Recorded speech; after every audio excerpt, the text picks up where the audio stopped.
Okay, Frank Bonada here for LowKick MMA. With me once again is Mr. Murdo Todd, and today we are breaking down the main card of UFC 282, the final pay-per-view of the year, headlined by Jan Blachowicz versus Magomed Ankalaev. How are you doing today, mate? I'm doing well. I'm excited for the card. A lot of really competitive fights coming up. Yeah, let's break it down. What do you Let's think of do the it. main event? Yeah, well, I guess first of all, we should at least note. No, actually, no, before we even get into that, let's just acknowledge last week's Lock of the Night, Dog of the Night plays. Because the first time we tried it, Yeah. uh, we both technically went 1-1, right? You got What the what was lock. the dog? Your What was dog my? was your dog was tied to Ivasa. Mine was Stephen Thompson. Your Oh lock, yeah. your lock was Jonathan Pierce, whilst mine was Matt Jacasey. Obviously, Jacasey lost the decision to Michael Johnson.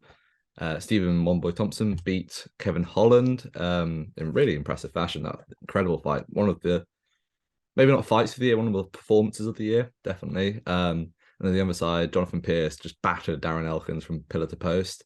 And Taito Ivasa was knocked out in the first minute of his fight. So yeah, mixed bag there. We'll see how we do Yeah. this week. Yeah. Um, let's get stuck into the main event. Well, first of all, I guess you should note that yes, obviously Yuri Prochazka was meant to fight Glover Teixeira in the main event of this card.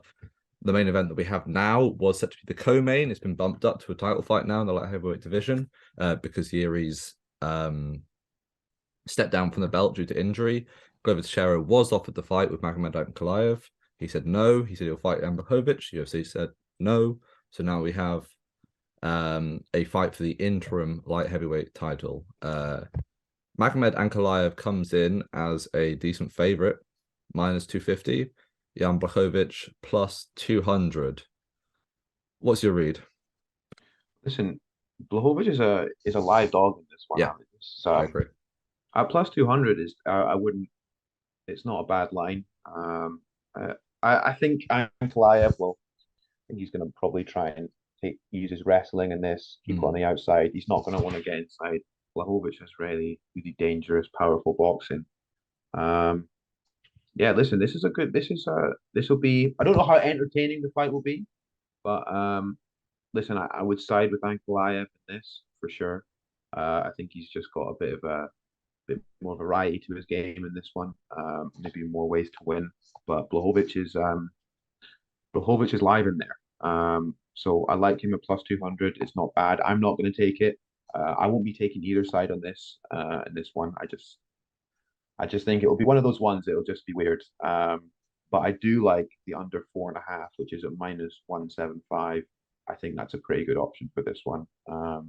Blachowicz, just I don't think he's not a fan of going to decision. And I think Ankalaev, 25 minutes is a long time for those guys to be in there with each other. So I think the best option for me is under 4.5 at minus 175. But what's your read on this? Have you got a side? Yeah. Uh you know what? I've taken a very small, like quarter unit stab on Blachowicz. Not a bad Um, shout. just because I think the line is wide. I think probably Ankalaev should be a bit of a favorite, but I feel like Jan Blachowicz at plus 200 is too wide. Just because, well, first of all, when you see like Ankalaev's like highlights packages, it's got like the front kick KO of Lungi and Bula and the knockouts of Kutalaba and the head kick KO of Prakniau as well. They look really dramatic and incredible in that.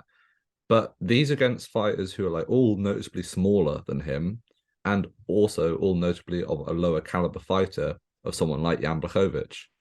Um, yeah, I feel like in the striking department, I would not be surprised if Blachowicz neutralizes much of what Ankalaev has, and starts to have some success in the fight. Definitely, he's got some really good calf kicks, and like you said before, his boxing is exceptional. That he's got power in his hands. You'll remember that sort of the KOs of Rockhold, of Corey Anderson, Dominic Reyes, etc., etc. Um, yeah, I feel like the wrestling could be the big equalizer. The one sort of thing that like stops me from, the one thing that makes me think, okay, this line is too wide, is just like I don't know. This fight is a short notice bout. Ankalaev, I don't know. I feel like his cardio isn't like that good. And Jan Blachowicz is a good defensive wrestler. So I don't know. Is he going to be able to out wrestle Blachowicz for the whole, 5 rounds, considering it was going to be 3 rounds before? I'm not. The whole time avoiding being clipped by Blachowicz, who just hits so hard. So I don't know. Yeah, I find it very hard to take the Ankalaev side at minus 250. So like I said, I took a little stab on Blachowicz, but it really isn't much.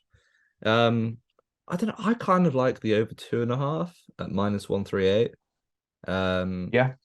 Just because if Ankalaev is like trying to just wrestle,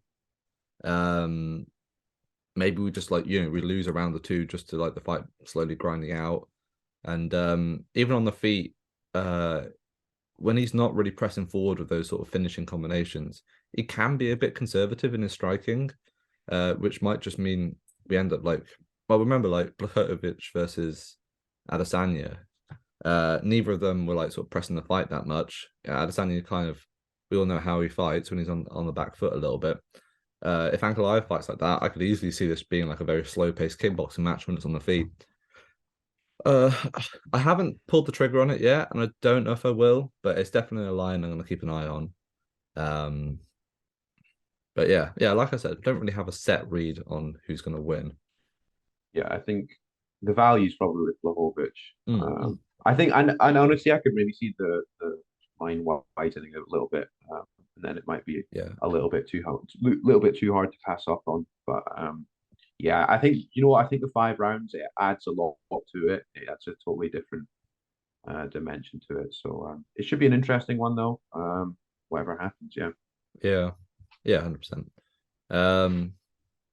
Yeah, I reckon the line will widen. People see like Magomeds and fighters from Dagestan, and it's just and I guess like Jan Blachowicz hasn't looked amazing in his last 2 fights. There was the Rakic win, but that was because Rakic blew his leg out, and obviously before that he got ran through by Glover Teixeira in a very sort of strange, uncharacteristic performance from Blachowicz. But yeah, could be interesting. I would like to see Jan Blachowicz reclaim the title as well. I feel like he's a good champion to have, considering some of the characters we have in the sport. Yeah, for sure. Co-main event. Paddy the Baddy, Pimblett is back, taking on Jared. You can see the smile, see the interest gain in our faces. Now we can, you know what I mean? Yeah, 100%. He really does bring something to the sport. You can't deny it. Co-main event odds mirror that of the main event. Paddy Baddy is a minus 250 favorite. Jared Gordon is plus 200 underdog. That line has significantly widened in favor of Paddy being the favorite as this week's gone on. I think in the US some of the books still have him lower than minus 200, but in the UK obviously we haven't had a star like him for a minute now, so everyone's backing him fully, and I think rightly so. Yeah, definitely. I favor him in this fight for sure. I think he'll get it done. I think Gordon, don't get me wrong, I think Jared Gordon's going to bring it, and I think it'll be tough in spots, but I think he'll try and press forward. I think he's going to try and stick it on Paddy, but I think that's where he thrives. He likes the chaos. That's where he's good. That's where he's going to find these finishing sequences, and he is a really good finisher. The striking, we've heard about his improvement in striking. I think we saw it, and I think it was in his first fight. He got a KO. Is it debut? Yeah, he got the KO. Yeah, but he also got rocked in that fight badly. Yeah. I think maybe he can be quite competitive on the feet. I'd like to see him maybe mix it up, get his teeps in there, use his kicks. But I think ultimately the grappling will be the decisive factor in this. And I really could see him finishing Jared Gordon in this one. So yeah, I'll be siding with Pimblett in this one. I think I'll probably be using him as a parlay piece or something along those lines. What about you? Yep. A complete agreement. I will also note, like you said, Paddy could be live for a finish. Every single one of Jared Gordon's 5 pro losses have come via finish inside the distance. It's been choked by Grant Dawson, KO'd by Charles Oliveira, KO'd by Joaquim Silva, KO'd by Diego Ferreira, and he has a doctor stoppage versus Jeff Lentz. Yeah, Paddy's the bigger fighter. He's a big lightweight, to be fair to him. I feel like he's going to struggle with that weight cut in the years to come. But for the time being, he seems like he's got it all like locked down. Bigger fighter, younger fighter, 27, entering his prime. Jared Gordon is now 34. And yeah, I think Jared Gordon is, like you said, he's gonna try to pressure. He's gonna just try to put on him like he did to Leo Santos in that last fight. Just like had so much output that he almost nullified anything coming back from his opponent. But I think with someone like Paddy, it's just going to be like just two forces colliding, and it's within that collision that Paddy thrives. And yeah, I definitely think I could see him getting a finish in this fight. Maybe like a club and sub. I feel like that's like a very likely sort of way of finishing it. And yeah, so I've bet Paddy Pimblett inside the distance, which is -110 on Bet365. Pretty much even line. Stuck a unit on that straight just because, yeah, I think that's what's going to happen. I've also used him in a parlay piece with two fighters over from Bellator, Dalton Roster and Pat Downey, which also comes out about even money. This is a straight money line. Can I add a thing? I think if your book has a sub prop, I would take that. I'm not sure what odds that will be at, but I would take the sub prop in this one personally. Yeah. Well, yeah, but it does also. Gordon has been knocked out a few times, so it's a bit like I don't know. I feel like the inside the distance is safe, just because Paddy does hit hard, even if some of his like strikes aren't technically amazing. He does hit really fucking hard. So, we'll see. Under 2.5 at -163 as well. I don't think is a bad option either. That is a good shout. Yeah, I don't think that's bad. I like that. Even just fight doesn't go the distance. -200 as a parlay piece. Definitely, I think. Yeah, definitely useful. I think. Yeah, great fight, and this is the sort of stage he needs to like send himself to that next sort of stratosphere of stardom, a co-main event slot in. Or is this T-Mobile? Is this? I think it's Madison Square Garden. Mine is it? No, I'm sure it's no. MSG was the last one. Oh. And one thing I've also noticed with Pimblett is like the out of the cage stuff. Sorry. The out of the cage stuff is like I know he balloons up in weight, but he seemed to get less big during this period of time. And I've also seen less like because I used to follow him on. I don't know if he's got his Twitter back, but no, he's still banned.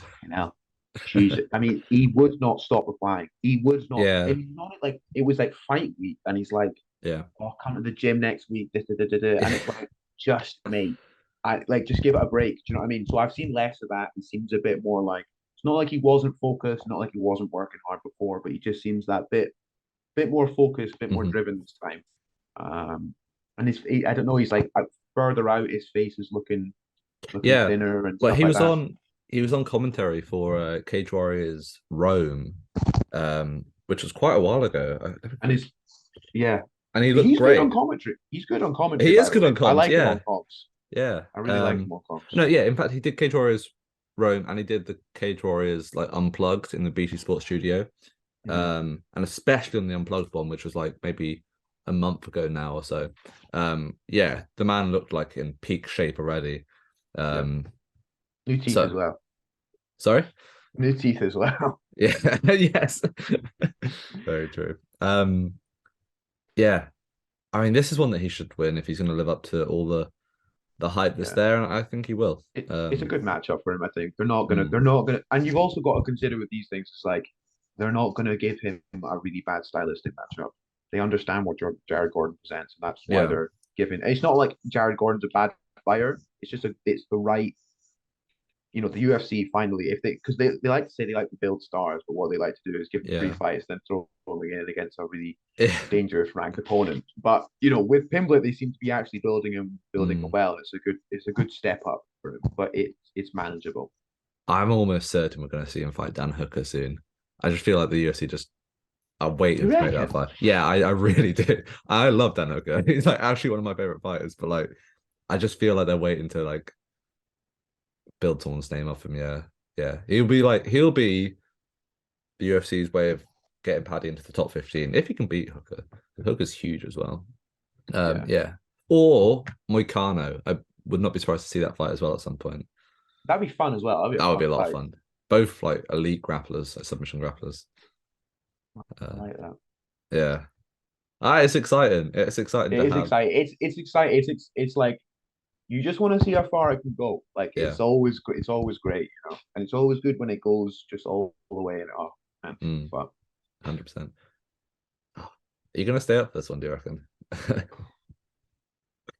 Middle of the yeah, I night. mean, do But you know what? We got Paddy and Till, isn't it? We've I got a might couple have, of I might just get up at 3 or something like that. Like yeah, set my alarm or yeah. sleep before it or something like that because I can. I do want to see Till and Pimblett. Me Are too. you gonna stay up for it? I don't know yet. We'll see. Um, I stayed up for the Orlando card, and Jesus Christ, I was dead the next day. I was working the next morning. It's not even risking. Speaking of Darren Till, taking on Dricus du Plessis. Yeah, this is a really fun fight. Till, I think, was like quite vocal in that he didn't want to fight a 5-round bout in his next fight. So the UFC said, "All right, look, we'll give you Du Plessis on the main card of this event, last event of the year." Well, obviously Till's on a 2-fight losing streak, and as a result, is a what's he plus 150. plus 150. Oh, that is We getting. love that. We love that line. We absolutely love that line. We're gonna love it because it's gonna keep widening as well. We I love hope it. so. Yeah, like I said off camera before, I already taken Till at I think it was like plus 138. I think it was in the end.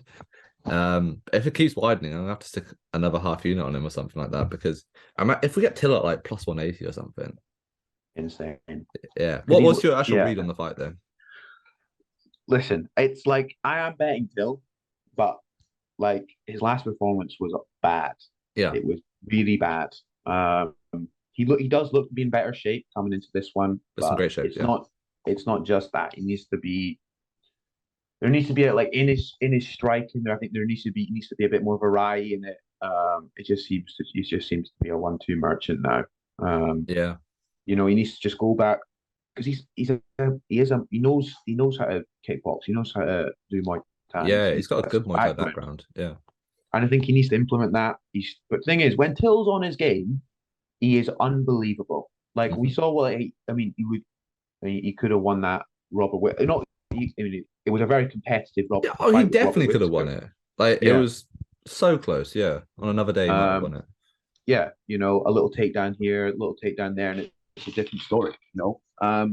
And if this is the thing, I think if Duplessis uses his wrestling, it could be difficult for Till. It depends on how much he's worked. I know he's been at Tiger Muay Thai, and Mm. he seems to be working with a lot of Russian guys and stuff like that. So Dagestani team.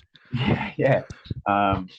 So listen, we might see Dagestani down, and he might be just really good with the defensive wrestling. And listen, if it stays in the feet, I've got Darren out.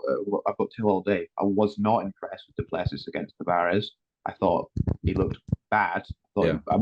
I thought he looked quite poor, and I bet on him. It was not wasn't an easy 15 minutes. Yeah. So yeah, I like Till. I'm gonna take him. I've also got something else on this that'll be taken, but we'll talk about that at the end, the wrap up of the show. But Okay. yeah, I've got Till on this one. Interesting. Yes. Yeah, like I said, I've also taken Till. And yeah, just to sort of like bounce off a couple of things you said, like Duplessis's last fight, the Tavares matchup. I mean, I feel like he won that because he's the younger man in his more athletic prime, than Tavares, who's obviously sort of nearing the twilight of his career. He's just running in, like chin up in the air. And one thing you can say about Darren Till, Winging shots in. really just looping yeah. kind of thing. Till's not a bad counter striker. And you remember he dropped Robert Whitaker with like a stepping elbow when Rob leaped in. And I feel like if Duplessis fights like that in this matchup, he will get countered. I really do feel like that's the thing that could happen. Like you said, he might have a better avenue to victory if he decides to go towards the wrestling. But then again, like, is Du Plessis as good a wrestler as Derek Brunson? No, definitely not. Like, he's okay, but he's not as good as Derek Brunson. And Yeah. But I think the issue is Till's wrestling. I don't think it's net because I think anyone, I think with a bit of grappling experience will probably think I could probably take Till down if it gets too rough for me. but is that because he looked so awful in that Brunson fight? When I don't want to start making excuses in that, but there are all the rumors coming in that he had some serious, like, I don't know if it's ACL or MCL Knee injuries or whatever. injury. Yeah, some bad stuff in that fight. You don't know how much that might have impacted it because, like, he's not awful at being a defensive wrestler. He's not great. Obviously, he got dominated by Tyron Woodley a while back, but that's when Tyron Woodley was actually in his prime and doing well. Robert Whitaker is a very good wrestler, underrated wrestler, and he wasn't really able to hold Till down for any like extended periods of time. And like I said, I don't think Du Plessis is an exceptional wrestler. I don't think he's put it this way, I don't think he's better than Robert Whitaker at wrestling. Yeah, good point. Yeah. So yeah, that intrigues me. But then what also intrigues me is, like, where's Darren Till's head at right now? Like, Yeah. I don't know. I feel like he's just been through it. Like, I mean, look at his last 5 fights. He's had a rough run. He's had a one and really four. rough run. 1-4. Jesus. And finished in what, 3 of them? Yeah. Yeah. Yeah. But listen, Till's clearly a very mentally strong guy. Do you know what I mean? I just hope this time he's like gone away from Liverpool. He's in Thailand. He's Sweden in as well. Sweden. Mm. I really hope because I like Till. I think it's always good to see these UK guys, and he was like, you know, of this like new generation of UK guys, he was like one of the first. So, yeah, I hope we can get it done. I was listening earlier to Nick Pete speak on Fight Disciples, and he was saying how Team Cowbarn, which is Till's gym, of like they're no longer like a public gym. They've like given up the old space and they're working somewhere else. It's just like only like a fighter centric gym now. Like An invite only kind of thing. yeah, like pro fighters only sort of thing. Like so I don't know if that sort of change has had an impact. But like you say, maybe it seems like he hasn't done most of his fight camp this year in the UK anyway, so I don't know if that will impact him or not, but it's just an interesting caveat that I noticed. Yeah, do you reckon it might be the end of his UFC career if he loses? I reckon I'll give him one more. Yeah, I think they would as well. Like a Dan Hooker style situation where like someone outside the rankings, like a Claudio Puelles, middleweight equivalent. Yeah. Yeah. Or does he cut down to featherweight? Fucking featherweight. No, that's what Darren Till did. Sorry, Dan Hooker did. He cut down from lightweight to featherweight to fight Arnold Allen. Don't go back, please. Don't go back to welterweight. Yeah, imagine if it went welterweight. I just don't think I probably couldn't watch that fight. I'd have to turn it off. Yeah, I'd worry for him. Rematch with Masvidal. I reckon he'd batter Masvidal. You think? Shit. Yeah, but I was washed. No. Yeah, well, if you cut down, is Till like, I don't know, if the Till gets sparked by Du Plessis, it's gonna be hard not to say that Till's washed because that'll be. Oh, he's washed if he loses this for sure. Yeah. Yeah. Very interesting fight. So next up we have a undefeated featherweight fight even. Bryce Mitchell versus Ilia Topuria. Honestly, one of the most competitive matchups on the card. And one that I found it hard to get a read on, like let's have a quick look at the odds. Bryce Mitchell as a plus 130 underdog, Ilia Topuria minus 160 favorite, pretty close really. As it should be, in my opinion. Yeah, I felt like I'm leaning towards Mitchell, in all honesty. Just based on the wrestling. Like, he's what he did to Edson Barboza was incredible. And then once Barboza started getting scared of the wrestling, he dropped Barboza twice. Like, that's not, considering this guy is known for his like twisters and his grappling savvy and all that, to go out there and just like drop Edson Barboza, like one of the most dangerous strikers in UFC history, I think is a fair fair thing to do. And yeah, Topuria is good, but like I don't know. I guess like looking back at his record inside the UFC, uh, whenever Damon Jackson is pretty good in hindsight, and Ryan Hall's always a tricky customer, and he just bodied him. But I don't know. Yeah, I feel like I'm leaning Mitchell. What about yourself? I've been really swinging for this one. It's do you know with undefeated guys and these guys is like the things that you kind of need to see to like get a full read on someone we haven't seen from them yet. Yeah, Do you know what I mean? Like we've seen a lot of the good things that they can do. We've not seen them like not seen that kind of nail, not seen them be the nail a little bit. mm. And put in situations. But Well, I mean, Topuria did get like nearly finished against by Jai Jai. Herbert, yeah, Oh my well, lord! I that was, remember that was incredible. So but close. Love Jai Herbert. do you know, I'm like Mitchell at plus. I think the odds. I think this is a pickup fight. Like, so I think the Yeah. odds, kind of the like the value is definitely with Mitchell at plus 130. I think. Um, I'm siding with Topuria in this one. I think he'll be bigger. I mean, he's brought up at lightweight to be bigger, Well, Mitchell's stronger. taller. Mitchell's 5'10". Topuria is 5'7". And also Mitchell has a reach advantage. Yeah, actually, Yeah, only just by like an inch. yeah, I think I'm gonna go with Topuria, but it's like, yeah, it's close. I think Topuria has got decent grappling as well. Yeah. What he can whack, like he can Mm. seriously whack.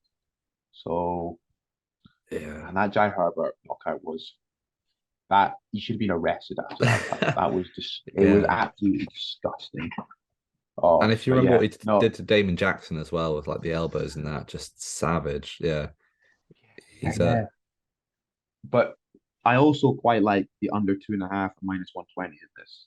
I yeah. don't know. Oh, I don't mind it. Minus 120, I don't mind it. I think I can yeah. see a finishing. I know Mitchell doesn't do a lot of finishing. His only finisher is finishes the twister Yeah. in the UFC Yeah. anyway. Submitting Matt Sales with a fucking twist. But I could see one. I definitely could see one. I think when you get these bad blood going into it, you get these guys undefeated. They got like a different kind of mindset.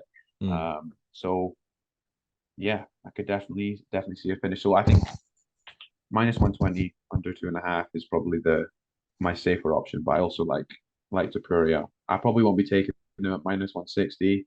I might take him inside the distance, but I don't know. Mm. Yeah, I think It'd be an interesting though, interesting one. it will. I'm probably just going to stay away from it, I think, completely.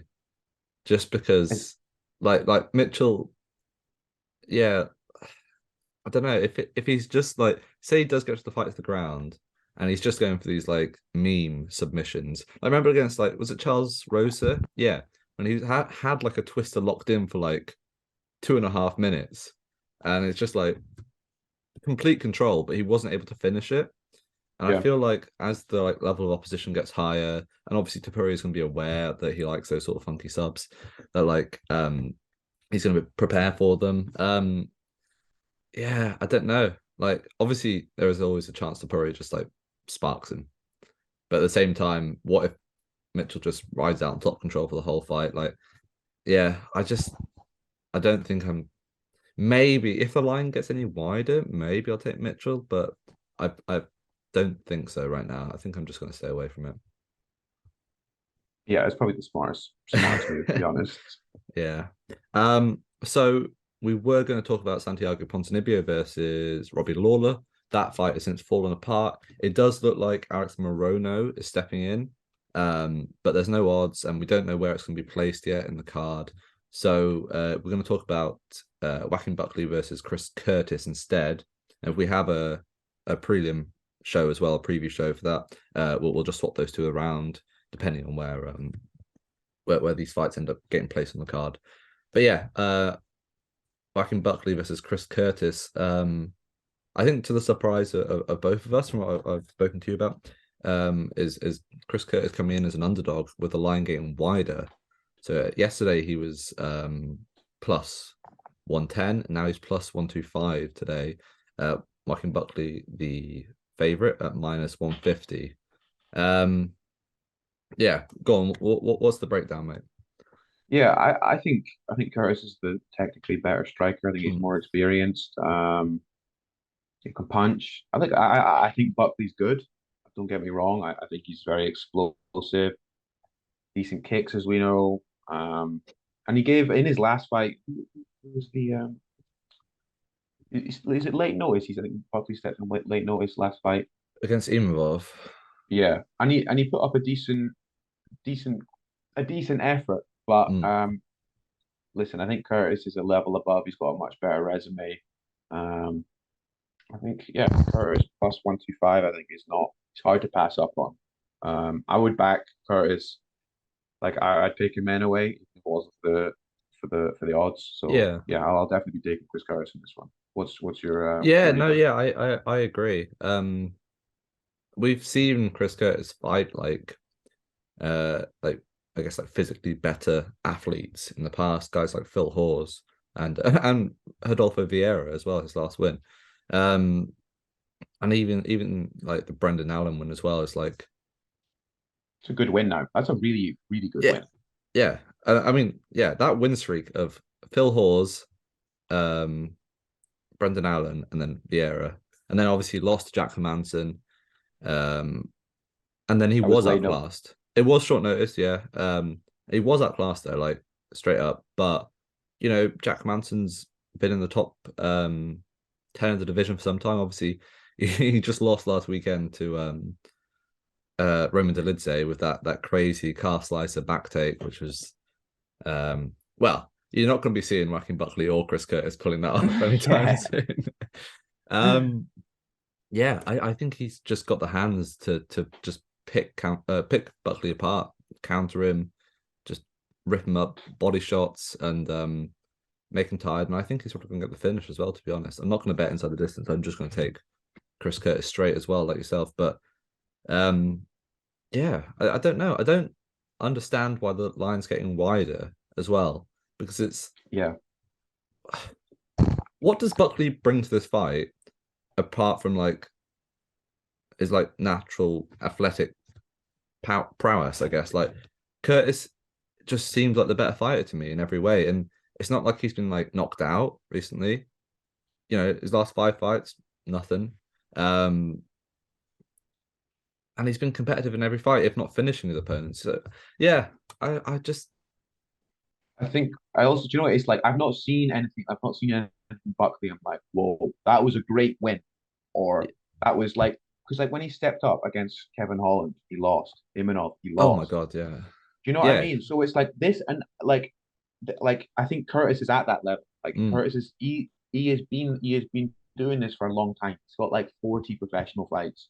Like he yeah. knows what he's doing. He's an experienced operator. And I think, yeah, I think the whole like is Buckley a big star? I've never really considered Buckley a big star. I guess he's quite popular and Well, he stuff. Like had with the the like the crazy KO of Kasanganai, yeah, which the UFC that went like viral. But the thing is, like, he came back and then got head kicked by the Italian Alessio Deshirio. Chirico, yeah, who's since Yeah. retired.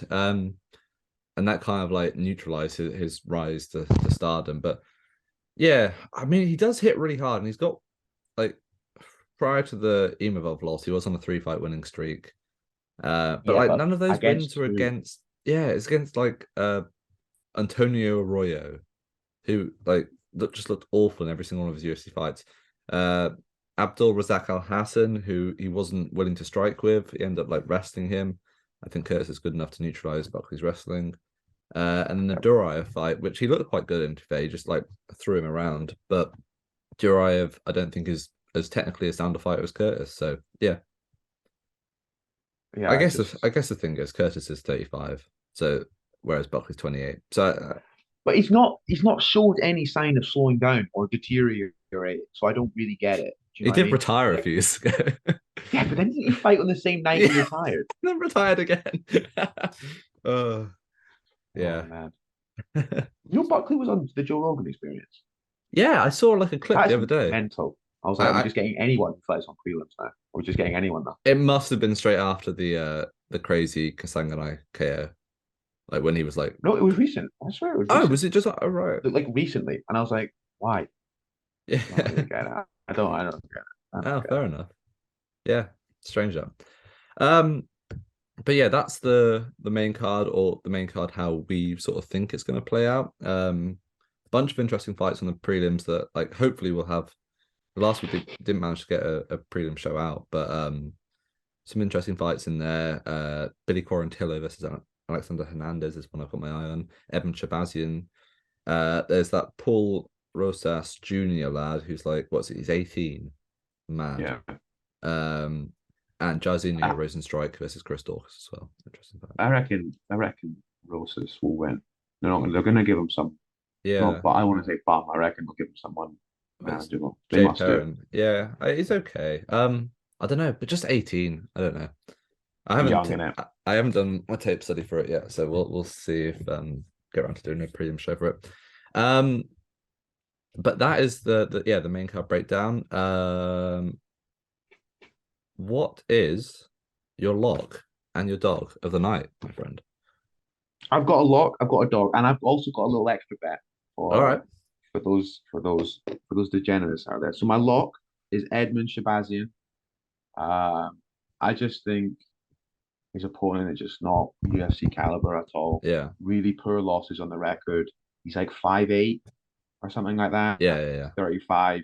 Shabazian looking to get back in the win column. The UFC will also want Shabazian back in the win column. So yeah, I'm pretty confident in Shabazian. My dog of the night. Um, it's got to be Chris Curtis or Darren Till. So I know you'll probably take one. So I'll go with Chris Curtis Yeah. for my. I'll go with no. Sure. I'll go with Darren Till. I'll go with Darren Till for Yeah. my dog of the night. And then my extra bet is Darren Till by decision plus 400. Oof. That's happening. That's happening. Oof. Oh wow, I didn't see that. Yeah. Ah, yeah. That might be worth a little stab, actually. That's a good shout. Um, for myself, yeah, I mean, first of all, dog. You said you take Chris Curtis, right? Or I'll Darren take Till. Chris Curtis. I'll take Chris Curtis. I feel like, yeah, either Darren Till, Chris Curtis is both good. Also, Bryce Mitchell is worth a shout as well. But yeah, I I guess we're basically doing like a joint dog of the night in Chris Curtis and Darren Till. We'll go for those two. Lock of the night. Oh, see, all right, I've got two that I could go for this as well. One would just be Paddy, just straight Yeah, up Paddy Pimblett, yeah. or Paddy inside the. Nah, probably just Paddy straight. To be fair, if you're going for like a lock, I would also say Billy Quarantillo to beat Alexander Hernandez. I think is also a good shout. Billy Quarantillo is a minus 163 favorite, but I think he should be wider than that. I don't. Hernandez is cutting down to featherweight for the first time in his career. Quarantillo is a just a veteran, just brawler, great chin, just good fighter, and I think he's a better fighter than Alexander Hernandez. Hernandez isn't even going to have a height advantage. Quarantillo is a taller guy, so yeah, I like him in that fight. But I think I will take Paddy as a lock. But I just like the Quarantillo bet, and it's one that I've already got some money down on. Maybe even a little Merseyside parlay. 250 down till on Pimblett. I Yeah, like probably gonna do that. that. Yeah, probably. Um, or what about the Merseyside parlay? Till by decision, Pimblett inside the distance What is comes that in coming out? at plus 854. Maybe. Getting too into the weeds for that. But yeah, hopefully we'll do better with those two plays this week. Obviously, yeah, both 1-1 right now. I'll try to keep track of the score and see how I do. I'm probably going to parlay those two locks together and maybe single bet both the dogs. To be fair, Yeah. It's not parlay the dogs. Yeah. All right then. That's the main card of UFC 282. Thank you for watching. Hopefully we'll have a prelim show out as well. So keep an eye out for that. We've got interviews coming out with Chris Curtis, Dricus du Plessis, Jay Perrin, who's fighting Paul Rosas. I think we've got one with Brendan Loughnane coming out soon as well. and plenty more that I can't think of right now. So yeah, definitely subscribe to the channel, notifications on, all that. Follow myself and Murdo on Twitter. I think it's just our names, Frank Bonada, Murdo Todd. And yeah, tune in next week. We've got the last UFC event of the year, which is UFC Fight Night Strickland versus Cannonier. Really stacked Forgot card. about that. Stacked Forgot card. about that. Yeah. I don't know if is it an Apex event or Oh, probably. They probably got to ruin it, don't they? yeah. I can't see right now. Hopefully it's somewhere, but it's probably in the Apex, let's be honest. But yeah, come back for that. We'll have that out, and then there'll also be some end of year award shows that we'll do around Christmas time. So yeah, thank you for watching. Make sure to subscribe to the LowKick MMA YouTube channel for all the latest news, event previews, and interviews with some of the biggest stars in MMA.